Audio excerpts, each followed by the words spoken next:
It's a time, package from China time. An open source project, and it feels a little bit like on the Wild West when it comes to the SummerCart, because there are a lot of different versions out there. But in this video we are going to be doing a little bit of a chit chat about this particular model I've picked up from AliExpress.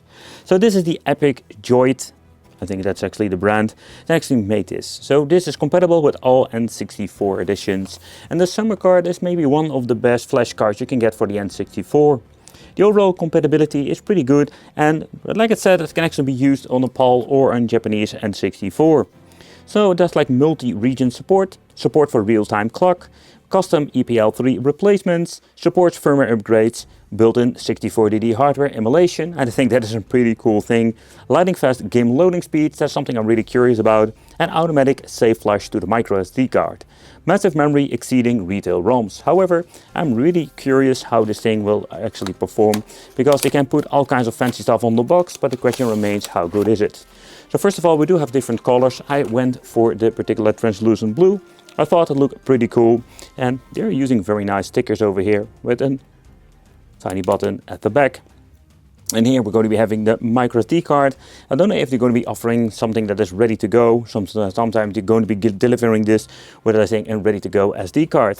So it is pretty cool that we do have like different kind of stickers. So if you actually want to use a different one, you can actually do that. It's also going to be implemented inside of the kit. So we're going to be having a USB drive if you're going to be needing that, and this is going to be a micro SD card or micro SD card reader, and we're going to be not using that today. We're going to be plugging it in and see how it will perform, because I'm really curious about that. So let's go.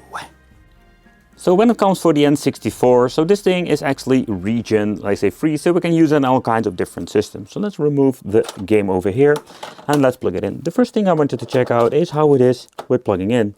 And I can tell you that it feels absolutely nice. There is not a lot of difference when it comes to connectivity. But one thing you need to take consideration is something, it's not going to be built in.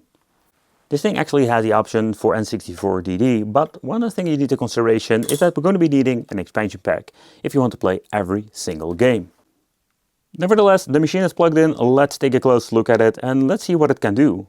But when it comes to, let's say, the SummerCart, they're giving us like all kinds of very cool goodies. Already showcases that we do have like some stickers, even found another one with a UFO on it.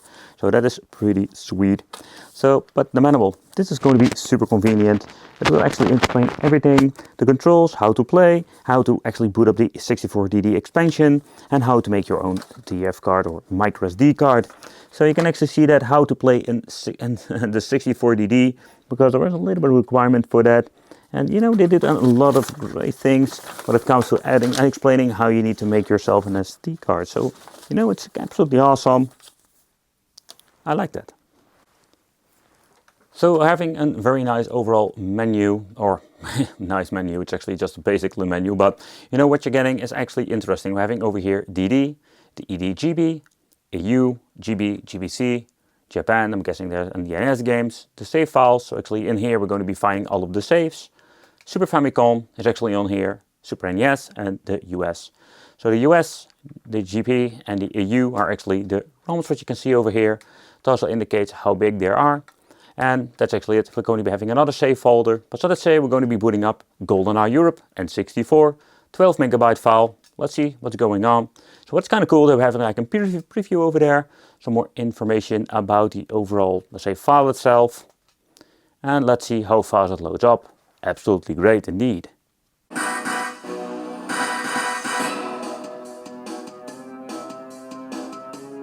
Oh yeah, that seems to be working all fine. And we're actually going to be using an EU ROM on a Japanese system. So that's one thing to take consideration. GoldenEye, there we go. Oh yeah.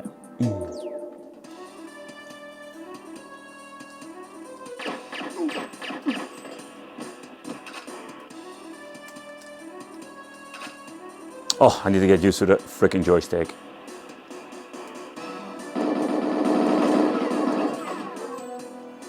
If you're going to be resetting the console, this is actually where we're getting. We're going to be having the main menu again. Pressing start on your controller, we're going to be having added the settings. So in here we're having PAL 60 enabled. or actually like we can actually enable that, show protection entries, and let's see, use save folders and some other cool options. Show system information. So the joypad 1 is connected indeed, expansion pack is insert. So it actually shows the time and date. And let's see what's going on, show credits. So there's more information about the credit itself. Let's see, adjusting the RTC. So we can actually change it out if you want it over there. And we're going to be having the show their card information. Yeah, there's nothing much going on over here. But let's continue looking into the list. So DD, this is actually the DD stuff. That's pretty cool. I think that's one of the very cool highlights you're having with this. Super Mario 64 disc version. And one of my favorite ones, F-Zero-X expansion kit. So that's pretty cool. So we're having show entry properties. We can delete a selection entry and set the current directory as default if you want to. And this is actually one of the other cool options you can actually do. So you can actually do that if you're going to be using the R button. Again, having the option to all change that one out. But let's boot it up. That doesn't actually show, oh here, 61 megabytes, so this is way bigger. So let's see how fast it's actually loading up. Super fast. But it only showcases only this menu, and I'm just being honest, I have no idea what it says, but it doesn't boot up. But setting up the F-Zero-X expansion kit is quite complex, because it's not going to be press an A and just play. So what you need to do is go into the Japan folder, because we're going to be having the D file. The DD file is actually Japan. So we need to do, and it's kind of weird, so we need to go to the F-Zero-X over here, pressing A. We're not going to be loading it up, pressing B, pressing B. Next up, we're going to be to the DD file, going to the F-Zero-X expansion kit, pressing A again, and now actually shows over here F-Zero-X Japan. Pressing R, and then it will combine it, and we can actually, if I click OK, play the N64 game. There we go.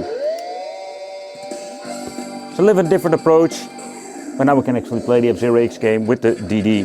So that's pretty cool. We have the course edit, so that's one thing. I think we do have like expert mode now, with all kinds of very cool cups. Let's see what's happened when it comes to the standard. We're going to be having the same situation. Yeah, that's cool. Silence 3. I think we do have like multiple cars. We have like 2 dots. I'm guessing there were no more cars, but we cannot get into the cars that are there. I actually call them the cars, but they just fly. And I think this is one of the cool features of the SummerCart itself.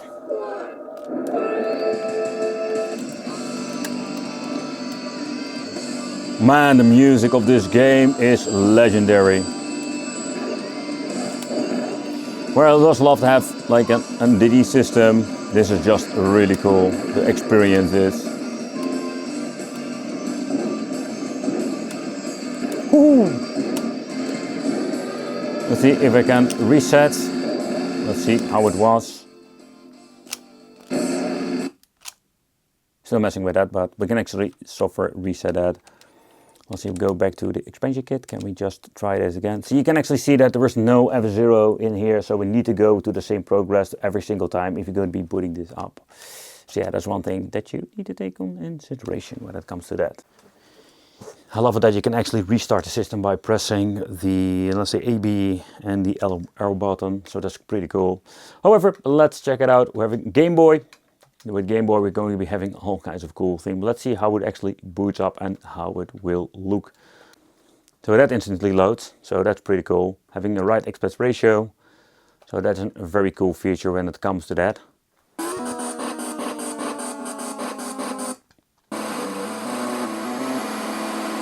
Oh.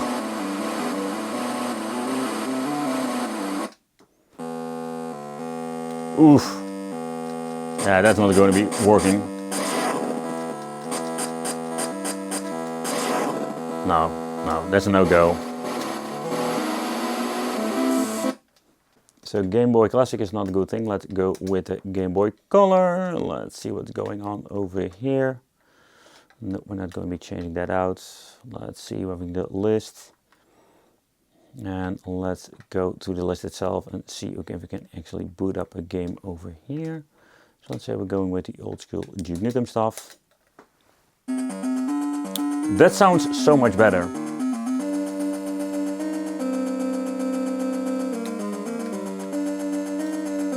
let's get into the game and let's see if this is going to be working like it's supposed to be.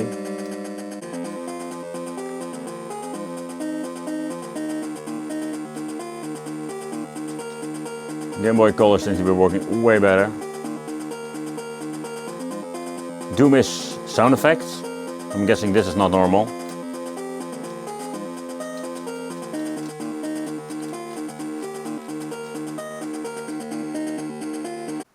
Okay, so I actually went from the Game Boy Color. I wanted to reset it, but it completely froze. So that's one thing. Like from the Game Boy Color emulator, I do have some problems there. So let's go with the NES and let's see what's going on. Afro Man, Mega Man 3 hack. Oh yeah. Evil Kirby. You know, they have like so many very cool and interesting like hacked games that I personally love. They should make like a separate hack folder, you know, with all kinds of different stuff. Oh, that's pretty awesome. So let's try to boot up a NES game. Perfect. You have a little bit different in audio levels, but yeah, this seems to work all fine. Oh. It is kind of sweet that you can just play the freaking turtle game from the NES on this. Oh man, that's so cheesy. But the emulation performance seems to be working. I do have all the sound effects. Yeah. Oh, that was a nasty one.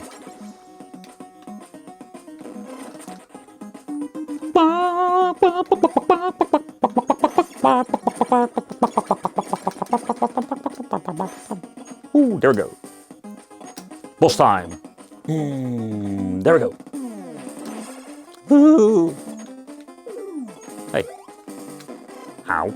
That was not the way it needed to go. Huh. Go, come on, bring it on. Ooh.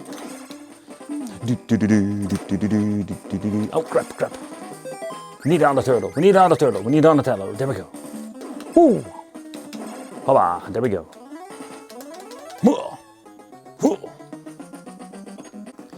If you're going to be pressing both of the top buttons, the L and the R, we're going to be having over here, welcome to the N64. Yep, we can debug over here. Go back, profiles, exit menu, reboot to PAL. That's actually what it can do. I'm pressing reset on the console itself. It will go back to the SummerCart menu.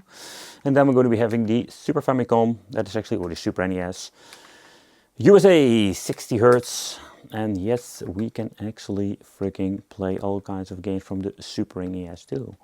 But the question remains, how does the emulation is? And loading, not afraid of that's going to be a problem, but I'm searching for Desert Strike.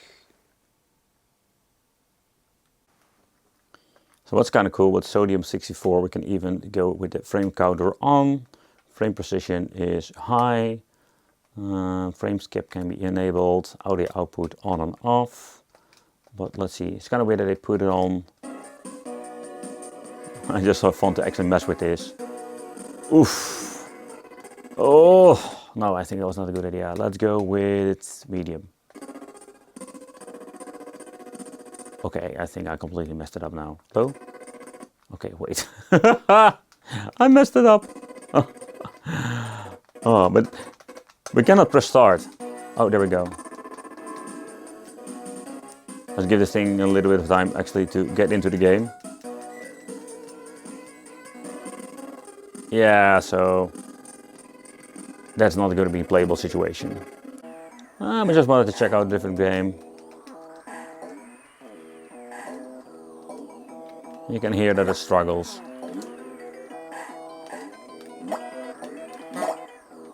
And I messed up. But you can actually like really hear that it struggles big time. There we go, get into the game. Yeah, you can just hear the slowdowns.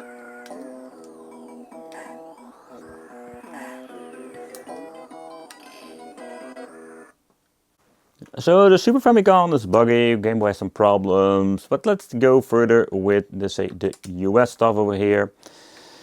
And one other thing I do wonder before we're going to be any further, let's see, actually I can see that with the PAL GoldenEye, we actually had like a save file that's been implemented, so this is pretty convenient. I do wonder if you can swap it out, let's say if you get a save from online that is completely fully unlocked, that would be cool. So in this way you can just fairly easy unlock stuff and just play the games fully, just completely, like say, unlocked with every single feature.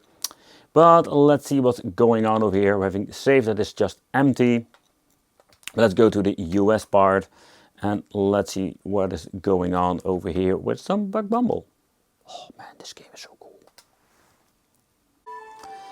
But let's be honest, it's pretty cool that we have like a flash card that is really great, compatible with all kinds of different systems. But I don't want to sound too negative, but if you're going to be looking into a lot of products I buy from China, this is one of those great examples that they add a lot of stuff that doesn't work great.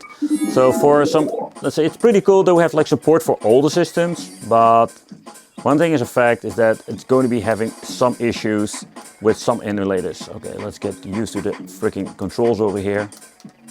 Ah, there we go. Boom, boom.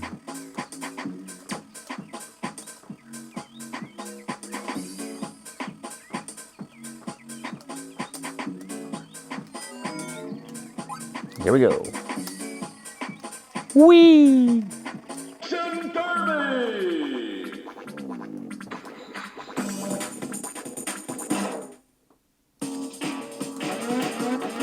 But so far everything I tried on this seems to be working just fine, and you know, of course, like when previous videos we did a lot of testing on emulation, but now we're playing on original hardware, so when it comes to compatibility, we don't need to be afraid about that.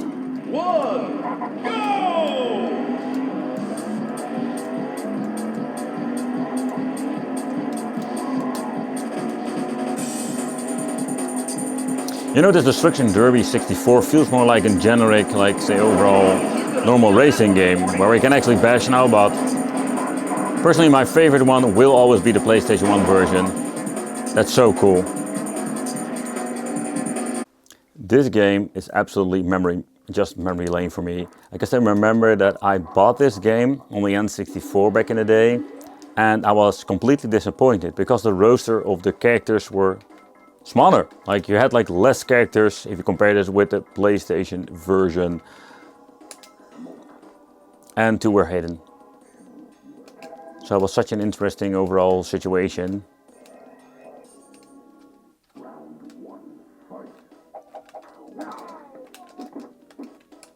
Ah, that's it. That wasn't it like the combo?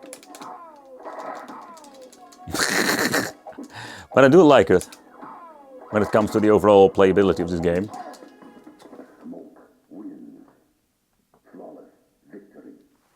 So the only thing I do really miss on this cartridge are actually the... Wait, why do we have like Command & Conquer and Command & Conquer 3D?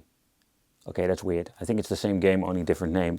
But I do miss like the hacked version. It would be so cool if like a dedicated section to all of the hacked games, because there are a lot of cool ones of GoldenEye.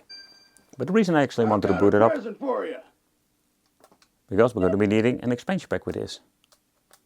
Installing. Please stand by. Expansion pack detected. Oh yeah. Command & Conquer, another game I played so much on the freaking PlayStation. And this was actually like an enhanced edition. Like everything was so much better, you know, like a 3D version. So that was quite interesting. But are you picking this up? We didn't have the movie scenes that were like on the PlayStation version.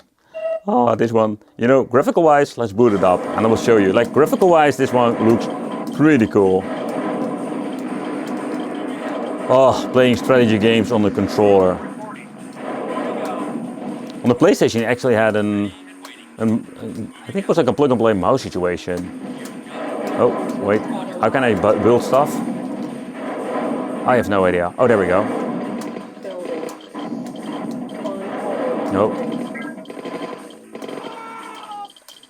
Reinforcements have arrived. But what you can actually see is that when it comes to the overall, let's say, performance, there is no issue whatsoever.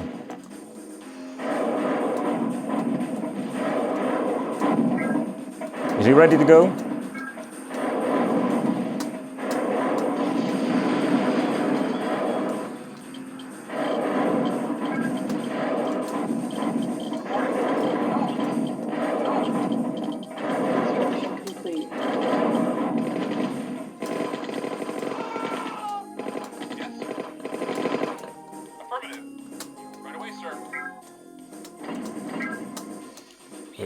barracks. New construction options.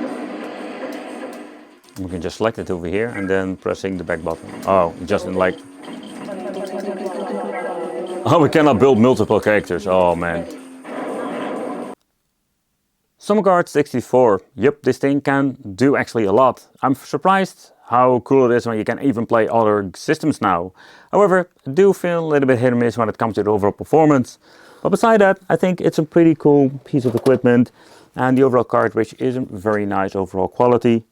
But yeah, when it comes to the overall configuration, so one of the things you need to take consideration is that we're having all kinds of different manufacturers, and yeah, when it comes to this overall solution, this looks pretty decent.